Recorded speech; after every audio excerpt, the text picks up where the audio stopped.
젊은 사제의 인생 레슨이라는 책을 쓴 짐 윌리그 신부가 있습니다. 짐 윌리그 신부는 1999년 7월 6일 신장암 선고를 받았습니다. 암과의 전쟁이라는 힘겨운 투병 생활 가운데서도 믿음과 희망을 포기하지 않고 고통의 학교에서 배운 교훈들을 지혜로운 말씀으로 전해주셨습니다. 여러분들에게 고통의 학교에서 짐 윌리그 신부가 배운 그러한 지혜, 그가 남긴 글을 여러분들에게 읽어드리고 싶습니다. 고통의 학교, 교과서, 성경. 내가 암에 걸렸다는 것을 처음 알았을 때 사람들은 나에게 암과 그 치료에 관한 책, 기사, 비디오, 카세트 테이프 등을 많이 갖다 주었다.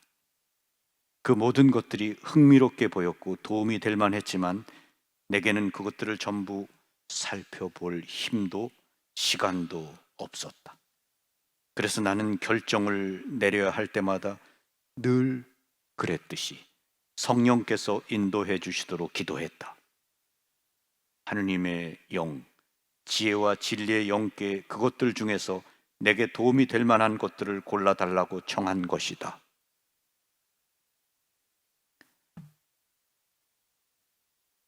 사실 절대적으로 도움이 되는 최고의 책을 나는 이미 가지고 있다.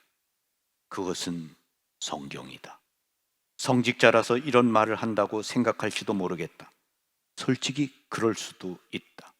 실제로 내가 어떤 일로 아주 속이 상하고 힘든 감정으로 어려움을 겪을 때 맨 먼저 성경을 떠올리지는 않았다. 사람이 몸부림칠 만큼 고뇌하게 되면 어찌해야 할 바를 모른다. 그럴 때 나는 성경 안에서 성령의 인도하심을 분명히 느낀다. 나 역시 곤경에 처해 하느님으로부터 확신을 받고 싶을 때가 여러 번 있었다. 그때마다 성경은 나에게 맞는 축복과 확신을 가져다 주었다. 또한 성경은 축복과 함께 내가 해야 할 도전으로 나를 인도해 주었다. 삶에서 벌어진 일과 관련하여 내게 가장 많은 도움을 주었던 성경 구절은 수술 받기 전에 친구들과 함께 드린 미사에서 읽었던 복음 구절이었다. 바로 요한복음서에서 예수님이 베드로에게 물으신 너는 나를 사랑하느냐 하는 구절이다. 나는 가끔 주님을 사랑한다고 말한다. 그러나 영적 동반자이자 친구인 마이클 신부는 다음 구절을 읽었다. 내가 젊었을 때에는 스스로 허리띠를 메고 원하는 곳으로 다녔다. 그러나 늙어서는 내가 두 팔을 벌리면 다른 이들이 너에게 허리띠를 메어주고서 내가 원하지 않는 곳으로 데려갈 것이다. 예수님께서는 이렇게 말씀하시어 베드로가 어떠한 죽음으로 하느님을 영광스럽게 할 것인지 가리키신 것이다. 나는 이 구절들을 마치 처음 듣는 것 같았다. 말씀이 책장에서 뛰어나와 내 심장으로 직접 내려앉는 기분이었다.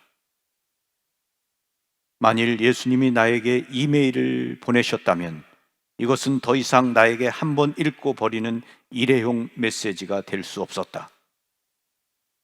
나는 이 구절을 통해 예수님이 내게 직접적으로 말씀하고 계심을 깨달았다. 나는 베드로이고 예수님은 십자가를 내게 주시겠다고 말씀하시는 것이었다. 특히 이 구절은 나에게 많은 도움을 주었다. 내가 누구인지, 예수께서 내게 어떤 존재가 되는지를 알려주었다. 그분께서 내게 원하신 것이 이것이고 이를 통해 나는 무슨 일이 일어나고 있는지를 온전히 이해한다. 성경은 나에게 비할 수 없는 감명을 주었다. 그 어떤 책도 나를 그토록 풍요롭게 인도하지도 심오한 확신을 주지도 사랑으로 위로해 주지도 못했다. 내 생애를 통틀어 그 어떤 것도 나를 이끌거나 밝혀줄 정도의 힘을 가진 것은 없었다. 한마디로 내게 성경보다 더 나은 책은 없었다. 투병 생활을 시작할 즈음 나는 암과 관련된 수많은 공포와 불안에 사로잡혀 힘겨워했다. 신장암은 한 번 퍼지면 거의 치료가 안 된다고 너무 쉽게 단정짓곤 했다. 그러는 동안 조금씩 우울증에 빠지고 있음을 느꼈다. 마음에 혼란을 가져오는 여러 의문들 때문이었다. 이 치료는 무엇에 관한 것일까? 저 병원은 어떨까? 이 약과 화학 치료는 어떨까? 너무나 당황스러웠다. 평정심을 잃은 것처럼 느껴졌고 미쳐가는 것만 같았다. 나는 말 그대로 그분에게 울부짖었던 때를 기억한다. 한 번도 그래 본 적이 없었는데 방 안에 있던 나는 주님에게 불쑥 참을성 없이 솔직하게 이렇게 말했다. 암과했던 그간의 여정 동안 지금과 같은 끔찍한 기분을 거의 느끼지 못했으니 저는 큰 축복을 받은 사람입니다. 하지만 주님, 지금 이 순간이 빨리 지나갔으면 좋겠습니다. 저는 너무 아프고 피곤합니다. 포기하고 싶을 지경입니다. 고통의 한계에 다다른 것 같습니다. 당신이 긴급전화 9111이라면 지금 당장 전화 걸고 싶은 심정입니다. 당신의 말씀이 필요합니다. 주님의 생각이 무엇인지 너무나 알고 싶습니다. 당신께서 저를 도와주실 거라는 확신을 주세요. 그리고 나는 그냥 울어버렸다. 깊은 긴장감과 함께 좌절감을 모두 쏟아버린 기분이었다. 울음이 그쳤을 때 분명하게 느낄 수 있는 침묵의 순간이 내게 찾아왔다. 나는 마음속에서 뚜렷한 형상을 떠올렸다. 나의 마음과 영혼을 모두 예수님에게 쏟아부은 느낌이었다. 그분은 참을성 있게 내 말을 들으셨다. 내가 말을 마칠 때까지 그분은 아무 말씀도 하지 않으셨다. 그분은 내가 우는 이유를 분명하게 아셨다. 절박한 울음 안에서 가장 솔직한 얘기가 나올 것임을 알고 계셨던 것이다. 드디어 주님의 말씀을 들을 준비가 되었을 때 나는 어떤 느낌을 받았다. 성경을 집어들라는 말씀 같았다. 그래서 신약 성경을 봤더니 책갈피가 꽂혀 있었다.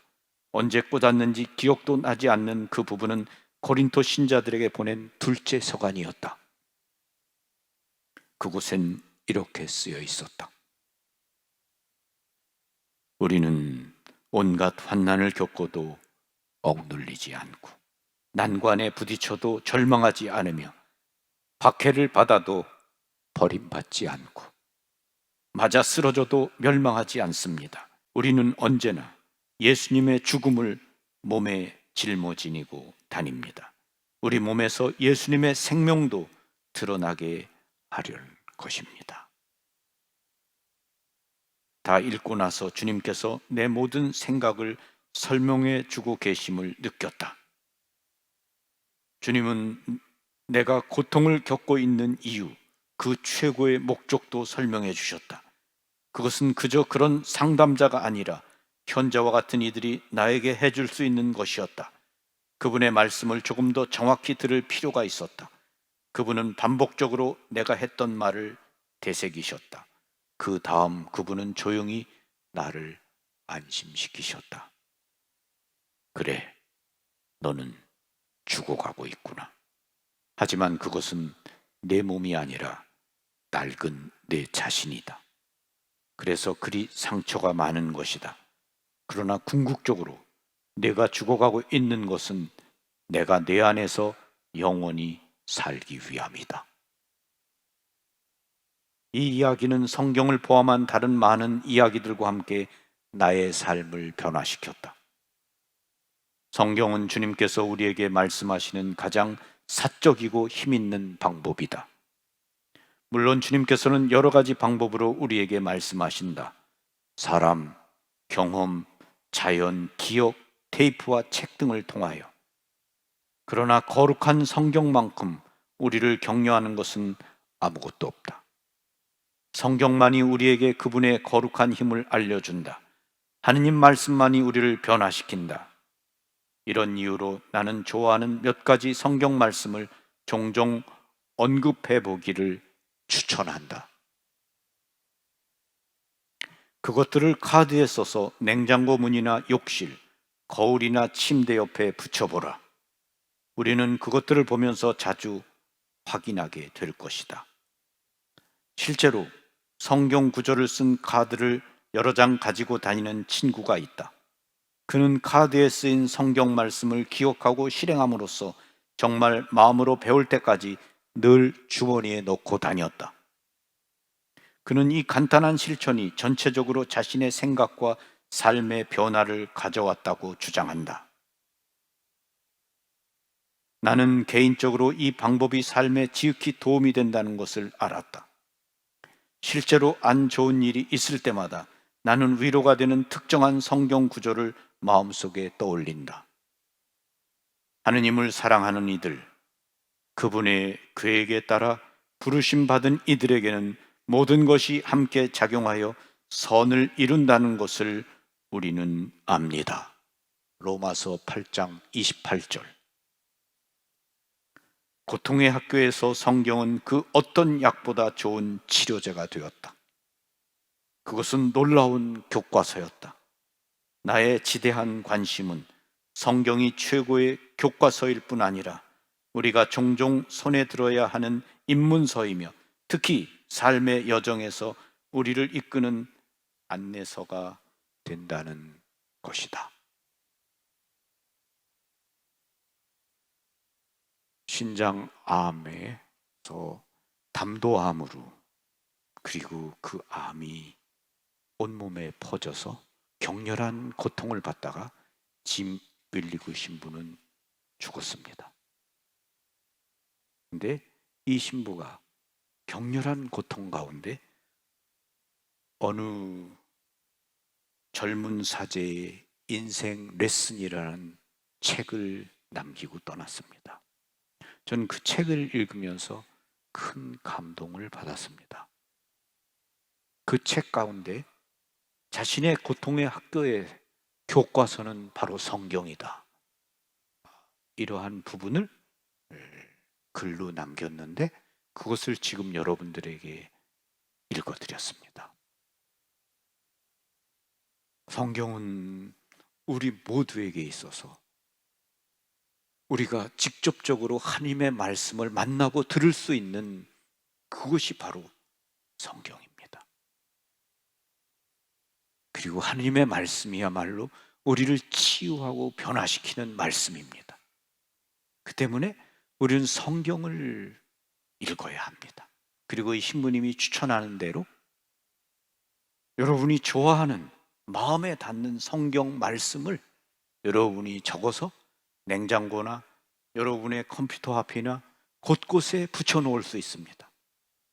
그리고 그것을 여러분이 되풀이해서 읽으면서 여러분의 마음에 그 말씀을 가져갈 수 있고 그리고 그 말씀을 여러분의 삶에서 실천에 옮길 수 있습니다. 이 신부님은 자신의 친구가 좋아하는 성경 말씀을 적어서 늘 가지고 다니면서 그 말씀을 실천하려고 하면서 많은 은혜를 받았고 그것 때문에 자신의 삶이 변화되었다라는 이야기를 하고 계십니다. 성경은 우리 모두에게 들려주시는 하나님의 말씀이고 우리가 바로 성경 말씀을 통해서 변화되고 하나님을 더욱더 사랑하게 되고 그리고 그분의 말씀으로 우리가 살아가게 된다고 믿습니다.